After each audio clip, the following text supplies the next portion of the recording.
we begin our look at Unit 14, the 60s and the 70s, some of the most turbulent times in American history. As the 1960s began, Democratic candidate John F. Kennedy faced off in an election campaign against Republican candidate Richard Nixon.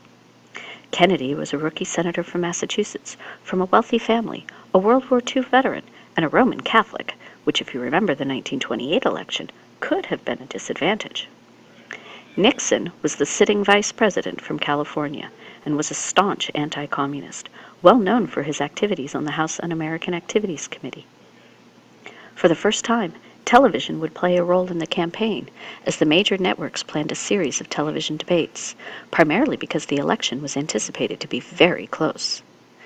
In those debates, Nixon appeared uncomfortable and perhaps even a bit ill, at least to the camera. Kennedy, on the other hand, appeared comfortable with the tough questions and quite youthful and vigorous, even though the two men were only a couple of years apart in age. In one of the closest elections ever, with less than 0.2% separating them, JFK would be elected president and Lyndon Johnson was his vice president. There would be allegations of voter fraud, particularly in Cook County, Illinois, but Nixon stated he would not challenge the results.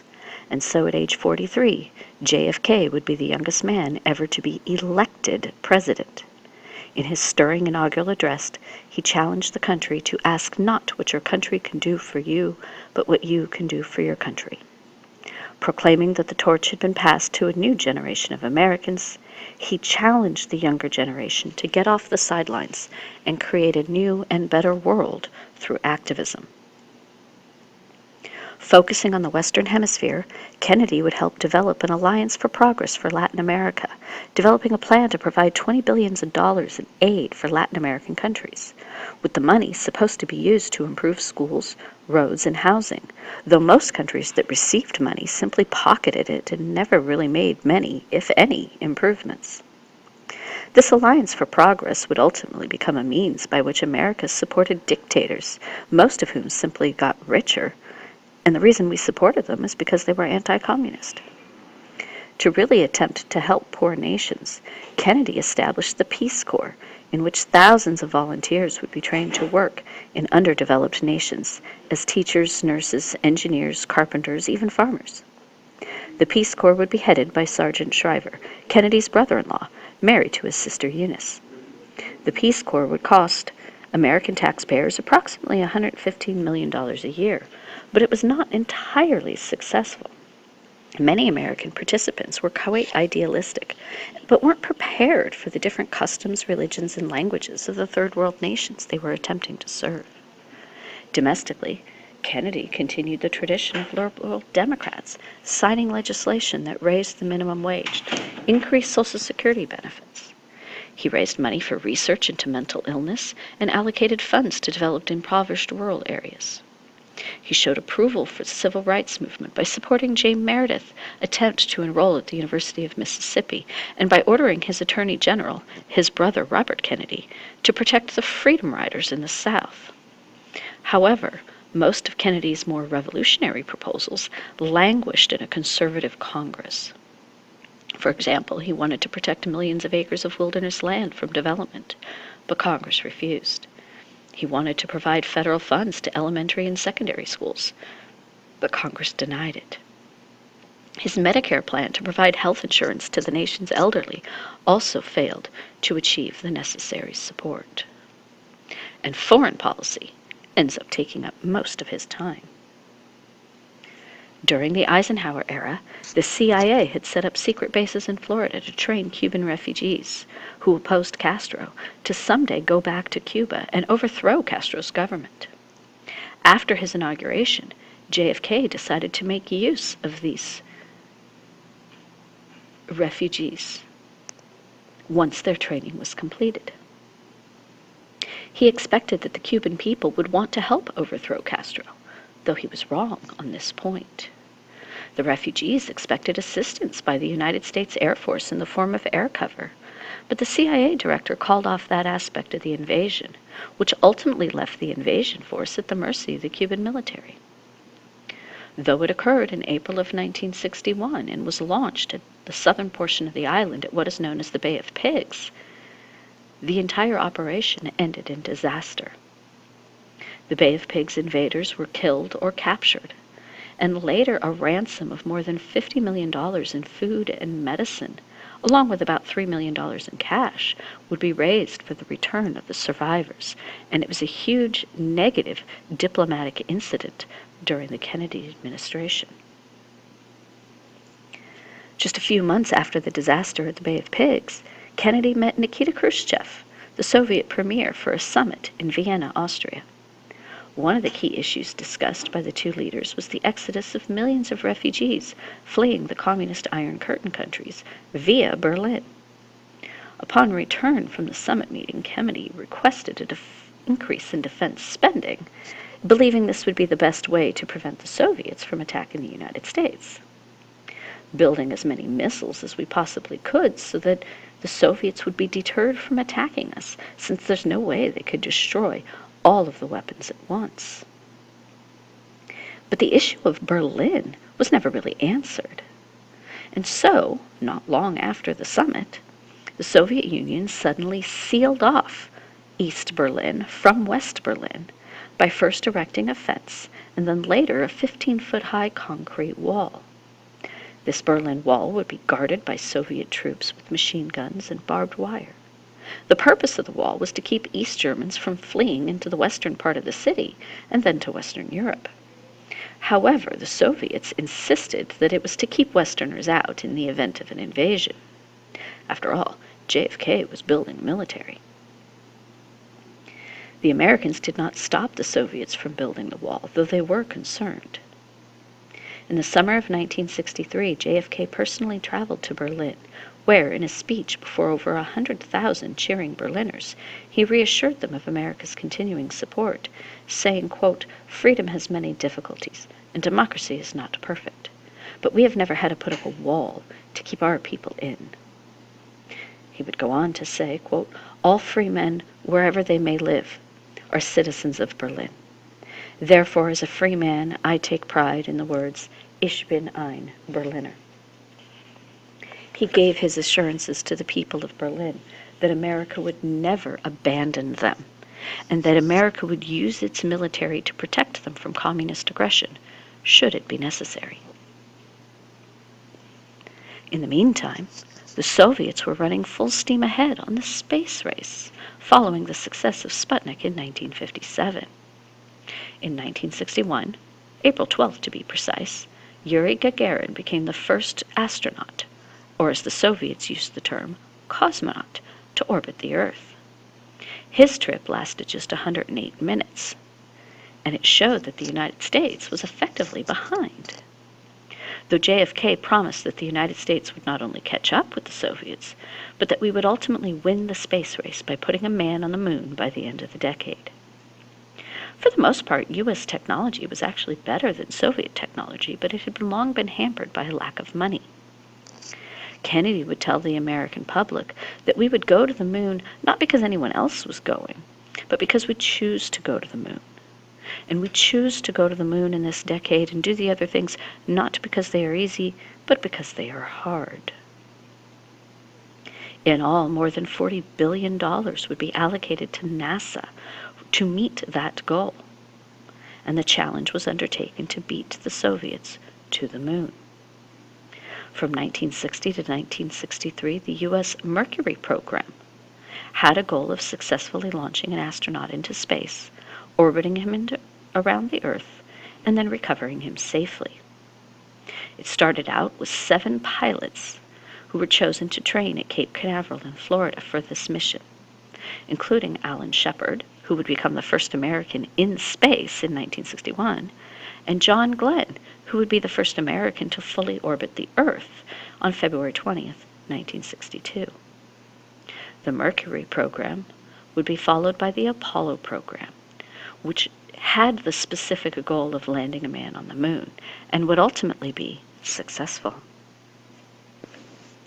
Returning to Earth in early 1962, during the Kennedy administration still, U-2 spy aircraft flying over Cuba detected missile launch sites being constructed in what was clearly a Russian style.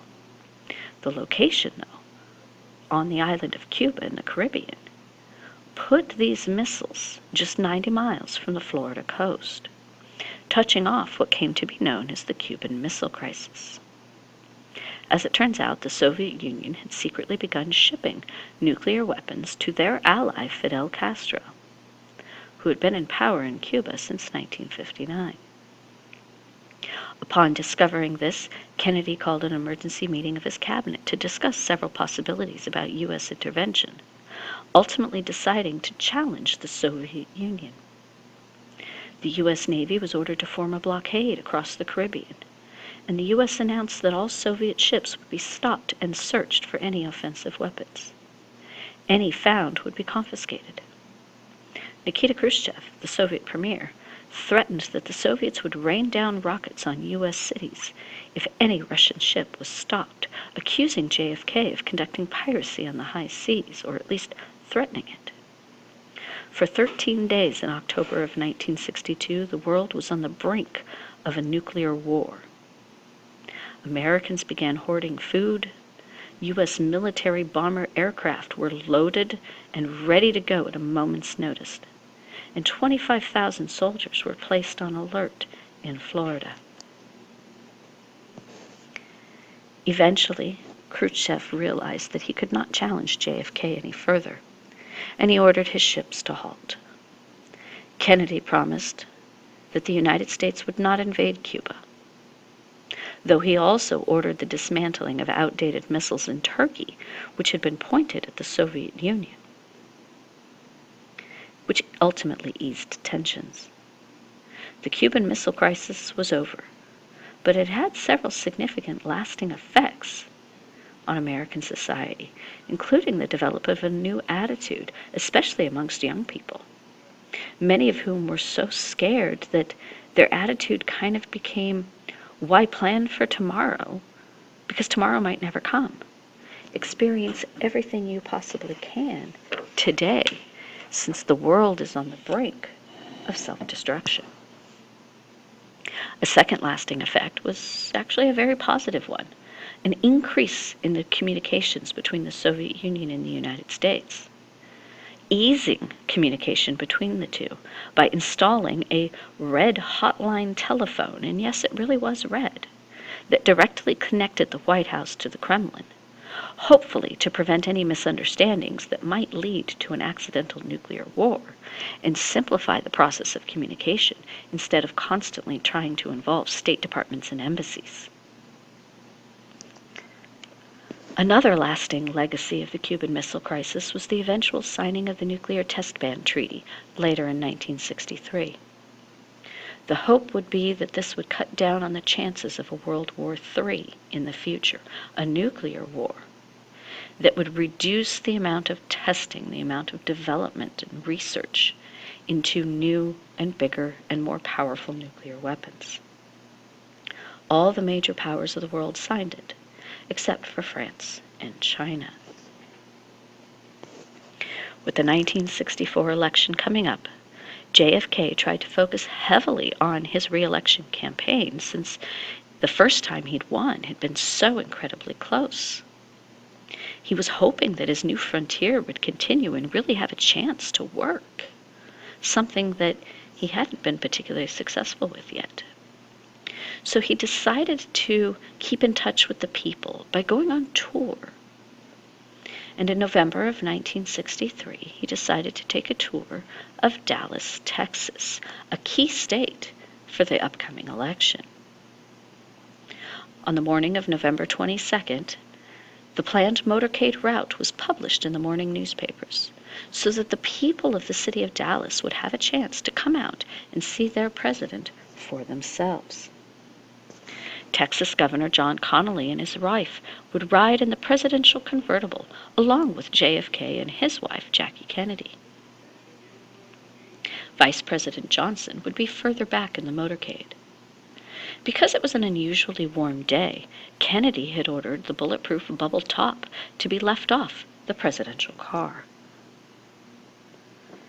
As the motorcade passed through cheering crowds, Rifle shots came from the schoolbook warehouse behind the president, up on the 6th floor. One bullet ripped through Kennedy's neck. A second went through his brain. Secret Service men rushed to shield the car as it drove to the nearest hospital, just a couple of blocks away. There was chaos as the fans gathered to watch the president, tried to see what had happened. Although there were attempts to save his life, the reality was that the president was dead before he even reached the hospital. America's youngest and most dynamic president had been murdered at the height of his powers, and the entire world was in shock. His family, the people, government leaders. It is said that everyone in America knew precisely where he or she was at the precise moment that they heard about the Kennedy assassination. In that respect, Kennedy's assassination is, to that generation, much like what 9/11 was to the more modern generations. An estimated 90 to 95% of the American public watched the funeral, and tens of thousands attended in person. World leaders from all over the globe came to pay their last respects, and Kennedy would be buried at Arlington National Cemetery. And at his wife's request, an eternal flame would burn at his gravesite. As the funeral procession passed in front of him, John, JFK's only surviving son, saluted his father's casket in one of the most touching moments of the funeral. It was his 3rd birthday. In the hours after the assassination, a man named Lee Harvey Oswald would be arrested, and his rifle recovered from the 7th floor of the Texas Schoolbook Depository, where he was an employee. There would be immediate connections as to how and why and whether or not there were connections to the Soviet Union, because Oswald had lived there for a time and had a Russian wife, and he'd even visited Cuba just 6 weeks before the assassination. Though much of the questioning focused on the murder of a police officer outside of Dealey Plaza. 2 days later, on national television, as he was being escorted by federal marshals in the basement of the Dallas County Police Headquarters, a nightclub owner named Jack Ruby, who had snuck into the basement with throngs of reporters, took out a small caliber gun and shot Oswald at point-blank range. Although Oswald was rushed to the same hospital that Kennedy had been taken to, he too died, never having been fully interviewed by police and federal officials, which led to many questions about how and why the assassination had taken place. A commission was set up under the direction of Chief Justice Earl Warren to find out what really happened, both with the Kennedy assassination and with Jack Ruby's assassination of Lee Harvey Oswald. They began meeting just 2 weeks after the killings, and over the next several months, hundreds of witnesses were called, ballistic experts offered interpretation and analysis. Finally, in 1964, with America waiting, they issued their very controversial report. The Warren Report, as it was called, concluded that both Oswald and Ruby had acted alone, though many questions were left unanswered. The Warren Report and the evidence that they used was published, but significant portions would be sealed for 75 years, originally scheduled to be released in 2039, although later changes in the law released nearly all of the documents in 2017.